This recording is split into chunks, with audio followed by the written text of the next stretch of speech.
وَاذْكُرْ فِي الْكِتَابِ ابراہیم،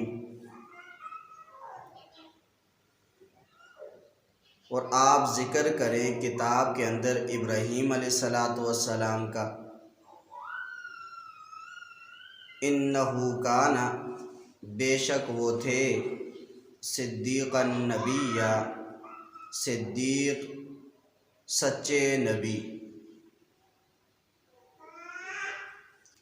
اِنَّهُ کَانَ صدیقا نبیّا، بے شک وہ سچے نبی تھے۔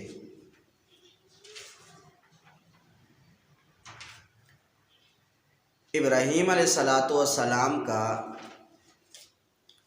علاقہ جو تھا وہ عراق تھا۔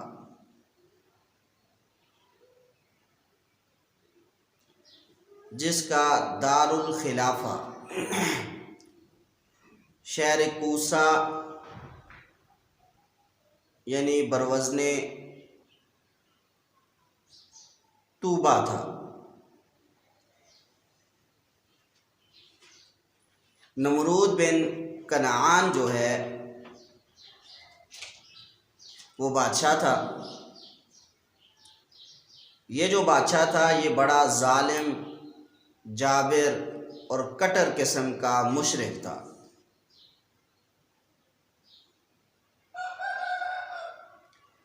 حضرت ابراہیم علیہ السلام کو جس وقت اللہ تعالیٰ نے نبوت عطا کی، نبوت ملنے کے بعد حضرت ابراہیم علیہ السلام اس علاقے میں 80 سال تک رہے۔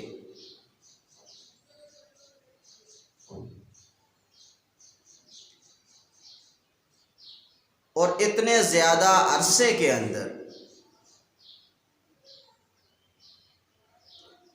ایک بیوی تھی حضرت سارہ،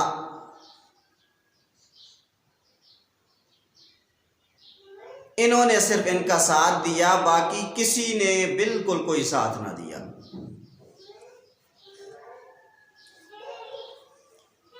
حتیٰ کہ جس وقت یہ بادشاہ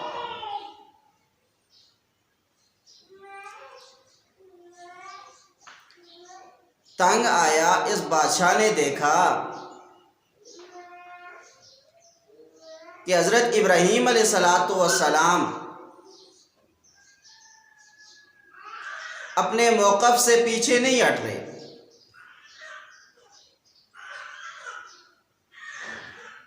تو بالآخر حکم دیا گیا کہ آگ جلائی جائے۔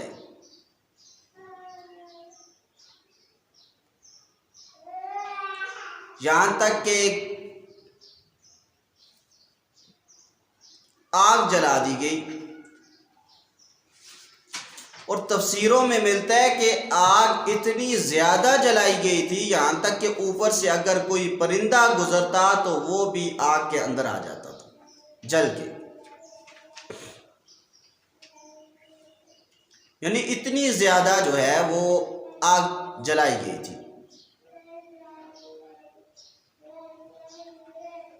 اور ان کے دور میں ایک انجینئر تھا جس کا نام تھا ہیزم۔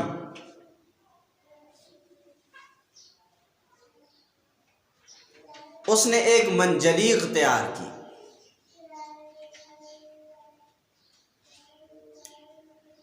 اور کہا کہ دور سے ہم منجلیق کے ذریعے سے ان کو آگ کے اندر پھینک دیں گے، یہاں تک کہ حضرت ابراہیم علیہ السلام کے کپڑے وغیرہ اتار دیے گئے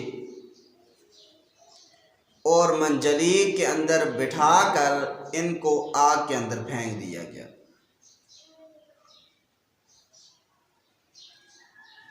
یہ بادشاہ یعنی نمرود، اسی طریقے سے ان کی قوم اور ان کے والد آزر،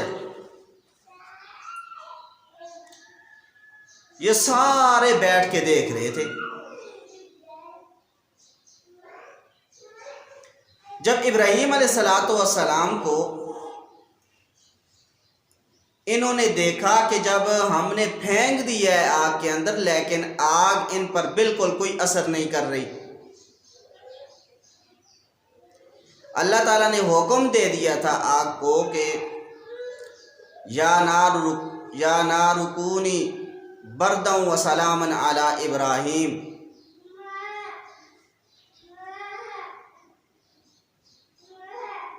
اے آگ حضرت ابراہیم پر آپ ٹھنڈی اور سلامتی والی ہو جا، یہاں تک کہ آگ جو ہے وہ بالکل ایسی ہو گئی کہ نہ تو اس نے حضرت ابراہیم علیہ السلام کا ایک بال جلایا اور نہ بالکل زیادہ ٹھنڈی ہوگی، بلکہ بالکل عام حالات کے مطابق ہوگی۔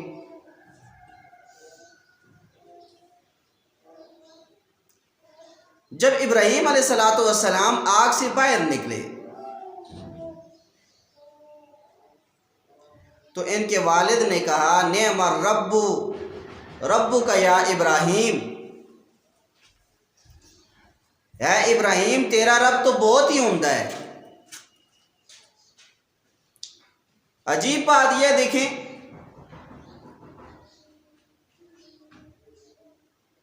یہ بات تو کہہ دی کہ اے ابراہیم تیرا رب بہت عمدہ ہے، حق ظاہر بھی ہو گیا،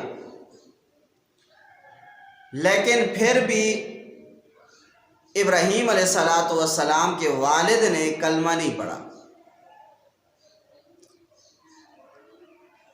اسی ضد پر اڑا رہا۔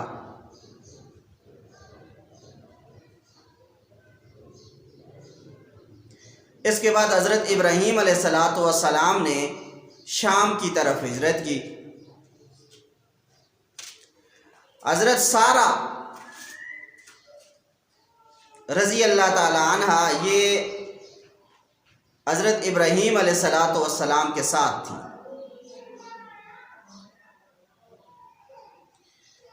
راستے میں ایک ظالم جابر بادشاہ رہتا تھا، اس نے اپنے آدمیوں کو حکم دیا تھا کہ یہاں پہ راستے پہ کھڑے ہو جاؤ، دیکھو کہ اگر کوئی خوبصورت لڑکی یہاں سے گزرے تو مجھے بتا دینا اور پھر اس کو میرے پاس لے آنا۔ حضرت ابراہیم علیہ السلام اور حضرت سارہ رضی اللہ تعالیٰ عنہ یہ جب گزری تو بادشاہ کے اس آدمی نے دیکھ لیا اور وہ دوڑتا ہوا بادشاہ کے پاس گیا اور بادشاہ کو بتا دیا کہ یہاں سے ایک لڑکی جو ہے وہ گزر رہی ہے، اور ساتھ میں بتایا کہ اس جیسی خوبصورت ہم نے کبھی نہیں دیکھی، بہت خوبصورت لڑکی ہے۔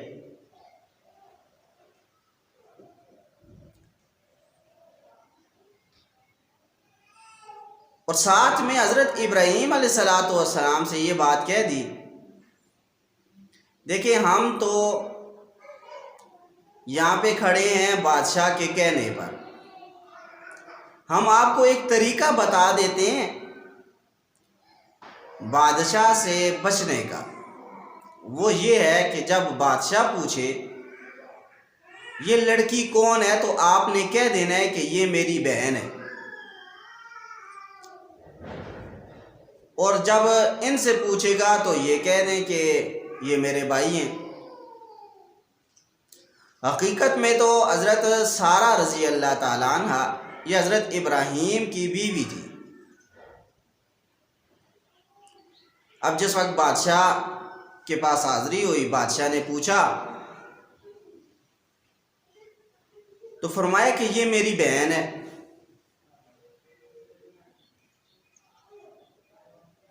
اب دیکھیں یہ جھوٹ نہیں ہے، یہ توریہ ہے۔ توریہ کسے کہتے ہیں کہ ایسا لفظ استعمال کرنا جو ذو معنی ہو۔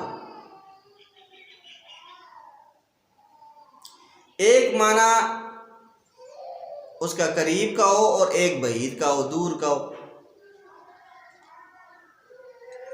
اب سننے والا کوئی اور معنی سمجھے اور کہنے والے نے اپنے دل میں کوئی اور معنی مراد لیا ہو۔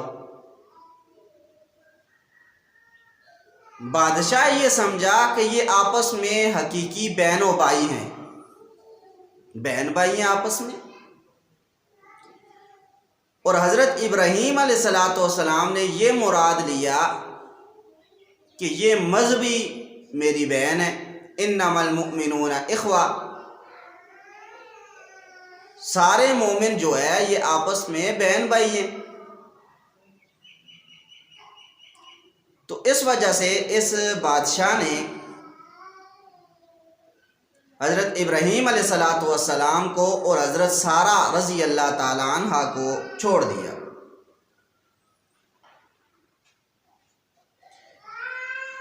اچھا، چھوڑنے سے پہلے ایسا ہوا کہ بادشاہ نے حضرت سارہ رضی اللہ تعالی عنہ کے قریب ہونے کی کوشش کی، یہاں تک کہ ایک مرتبہ وہ زمین کے اوپر گر پڑا، اس کی سانس رک گئی تھی۔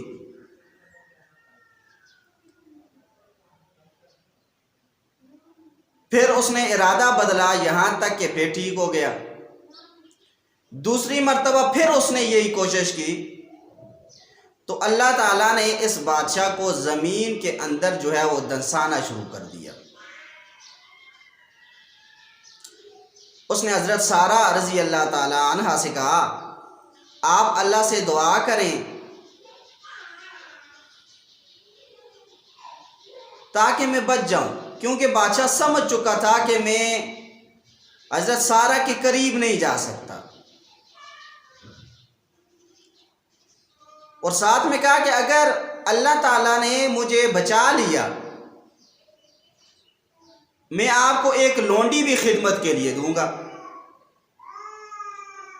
حضرت سارہ رضی اللہ تعالی عنہ نے دعا کی، یہاں تک کہ یہ بادشاہ جو ہے وہ بچ گیا، اور اس نے حضرت سارہ رضی اللہ تعالی عنہ کو ایک لونڈی دی جن کا نام ہاجرہ رضی اللہ تعالی عنہ تھا۔ بعد میں ان کے بطن سے حضرت ابراہیم علیہ السلام کی اولاد بھی ہوئی ہے۔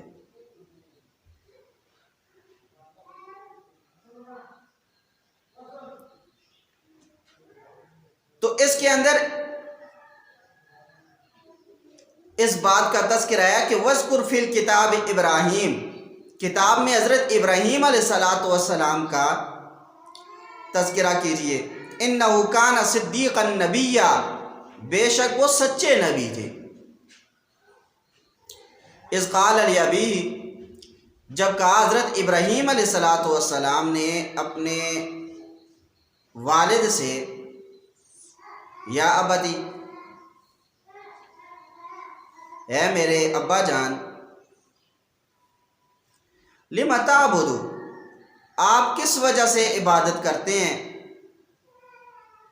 ماں ان کی لا یسمعو جو نہیں سنتے، ولا یبصرو اور وہ دیکھتے بھی نہیں ہیں، نہ وہ سننے کی طاقت رکھتے ہیں اور نہ وہ دیکھنے کی طاقت رکھتے ہیں، ولا یغنی عنک شیئا اور نہ ہی وہ آپ کو ذرا برابر جو ہے وہ نفع دے سکتے ہیں، کام آ سکتے ہیں۔ حضرت ابراہیم علیہ السلام کے جو والد تھے یہ نمرود کے زمانے میں ان کے مذہب کے یعنی بت پرستی کے پیشوا تھے، یہ بت بناتے بھی تھے اور بتوں کو بیچتے بھی تھے۔ تو حضرت ابراہیم علیہ السلام نے ان کو اس سے منع کیا کہ دیکھیں آپ بتوں کی عبادت کرتے ہیں، یہ بت یہ تو نہ کچھ سن سکتے ہیں، نہ دیکھ سکتے ہیں، نہ نفع نقصان کے مالک ہیں، پھر کس وجہ سے ان کی عبادت کی جاتی ہے؟ یا ابتی، ہے میرے ابا جان، یہ اصل میں یا ابتی تھا. یا ابتی، ہے میرے ابا جان، انی قد جاءنی من العلم، بے شک میرے پاس اللہ تعالیٰ کی جانب سے علم آیا ہے.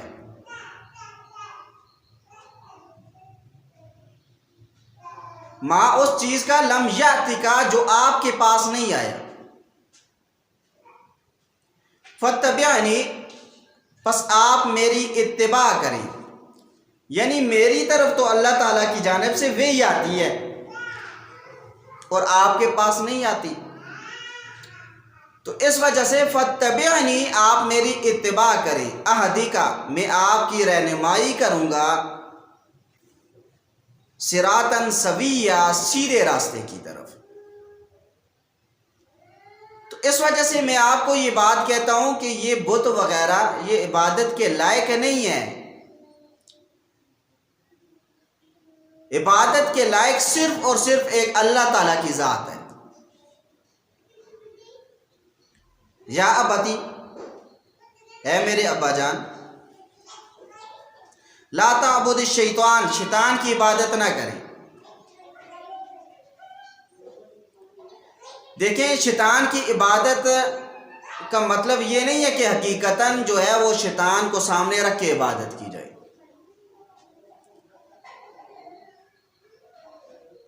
ایسے تو شیطان کی کوئی عبادت نہیں کرتا.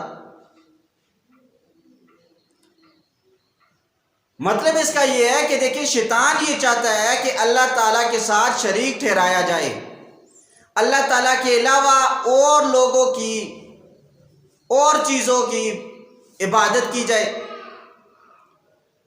تو لہٰذا جب آپ بتوں کی عبادت کرتے ہیں گویا کہ آپ شیطان کی عبادت کرتے ہیں.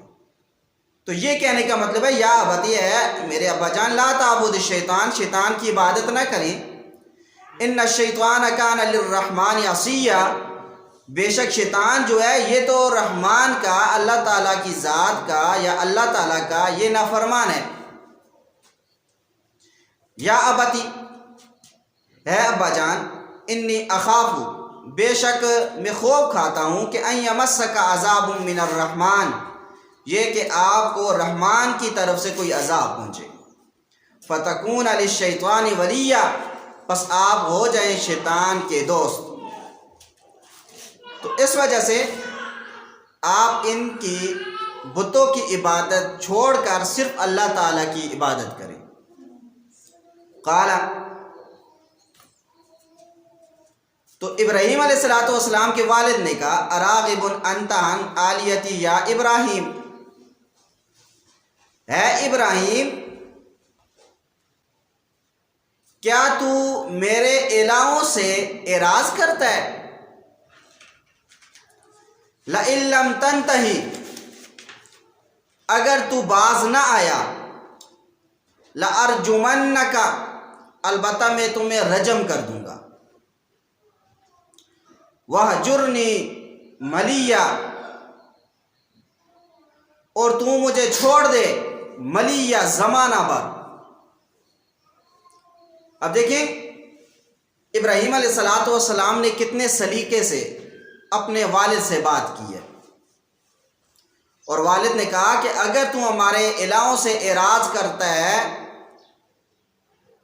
اس سے تو اگر باز نہ آیا تو میں تمہیں رجم کر دوں گا. یعنی پتھر مار مار کے بالکل شہید کر کے رکھ دوں گا، قتل کر دوں گا. امام بخاری رحمۃ اللہ علیہ رجم کا معنی گالیوں سے کرتے ہیں. کیا مطلب؟ لئن لم تنتہی، اگر تو باز نہ آیا، لأرجمنک، تو البتہ میں ضرور تمہیں گالیاں دے دوں گا. تو اس وجہ سے رجم کے دو معنی آتے ہیں، گالیوں کا بھی آتا ہے اور پتھروں کے ذریعے پتھر مار مار کے بالکل انسان کو قتل کر دینے کے بھی آتے ہیں. قال، حضرت ابراہیم علیہ السلام نے فرمایا، سلام علیکہ، سلامتی ہو آپ پر. سأستغفر لک ربی، ان قریب میں اپنے رب سے آپ کے لیے استغفار کروں گا. انہ کان بی خفیہ، بے شک وہ مجھ پر بڑی شفقت کرنے والا ہے. لیکن فرمایا سأستغفر لک ربی، ان قریب میں اپنے رب سے آپ کے لیے بخشش طلب کروں گا. سوال یہ پیدا ہوتا ہے کہ مشرک کے لیے تو مغفرت کی دعا کرنا یہ جائز ہی نہیں ہے. جب جائز نہیں ہے تو حضرت ابراہیم علیہ السلام نے یہ بات کیوں کہی؟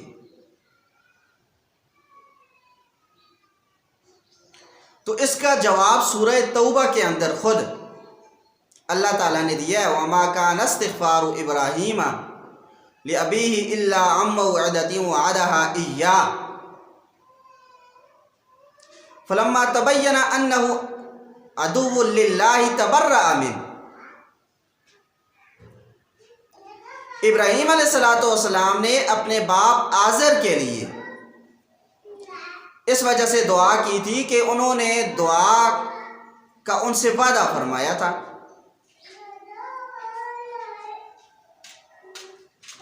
تو اس وجہ سے دعا کی تھی.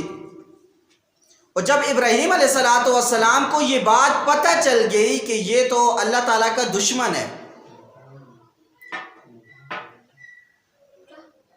تو جب یہ بات بالکل واضح ہو گئی تو پھر اس کے بعد حضرت ابراہیم علیہ السلام نے اپنے باپ آزر کے لیے دعا نہیں کی. اور پہلے جو دعا کی تھی اس کا معنی یہ تھا کہ یا اللہ میرے والد کو ہدایت نصیب فرما، اس کو صراط مستقیم پر چلا، حق کو قبول کرنے کی توفیق نصیب فرما. اور جب یہ بات واضح ہو گئی کہ میرے والد جو ہے یہ کفر کو چھوڑنے والے نہیں ہیں، تو پھر حضرت ابراہیم علیہ السلام نے بیزاری کا اعلان بھی کر دیا. تو اس وجہ سے اس بات کو لے کر کوئی اعتراض نہیں کیا جا سکتا. فرمایا وَأَعْتَزِلُكُمْ، اور میں کنارہ کشی کرتا ہوں تم سے، وَمَا تَدْعُونَ، اور جن کو آپ پکارتے ہو، مِن دُونِ اللَّهِ، اللہ تعالیٰ سے نیچے نیچے. اور یہ ترجمہ بھی کیا جاتا ہے وَمَا تَدْعُونَ، اور جن کو تم پکارتے ہو، مِن دُونِ اللَّهِ، اللہ تعالیٰ کے علاوہ. وَأَدْعُو رَبِّي، اور میں پکارتا ہوں اپنے رب کو. عسیٰ اللہ اکون بدعاء ربی شقیہ، قریب ہے کہ میں نہ ہوں اپنے رب کو پکارنے میں نامراد. فلما اعتزلہم، پس جس وقت وہ ان سے کنارہ کش ہو گئے، وما یعبدون، اور جن کی وہ عبادت کرتے تھے، من دون اللہ، اللہ تعالیٰ کے علاوہ، وَهَبْنَا لَهُ اسحاق، ہم نے ابراہیم علیہ السلام کو عطا کیا ایک بیٹا اسحاق، وَيَعْقُوبَ، اور یعقوب.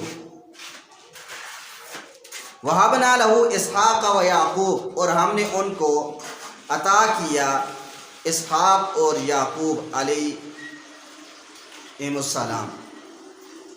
وَكُلًّا جَعَلْنَا نَبِيًّا، اور ان میں سے ہر ایک کو ہم نے نبی بنایا ہے. وَوَهَبْنَا لَهُم مِّن رَّحْمَتِنَا، اور دی ہم نے اپنے پاس سے ان کو رحمت. وَجَعَلْنَا لَهُم، اور ہم نے بنایا ان کے لیے لسان صدق، شہرت سچائی کی، علیہ بلند. یعنی حضرت ابراہیم علیہ السلام کو ہم نے سچائی کی شہرت عطا کی ہے. یہی وجہ ہے کہ دیکھیں حضرت ابراہیم علیہ السلام کا آج تک تذکرہ بڑے اچھے الفاظ میں کیا جاتا ہے، تو یہ اچھی شہرت ہی ہے، تو اس کا اس کے اندر تذکرہ ہے۔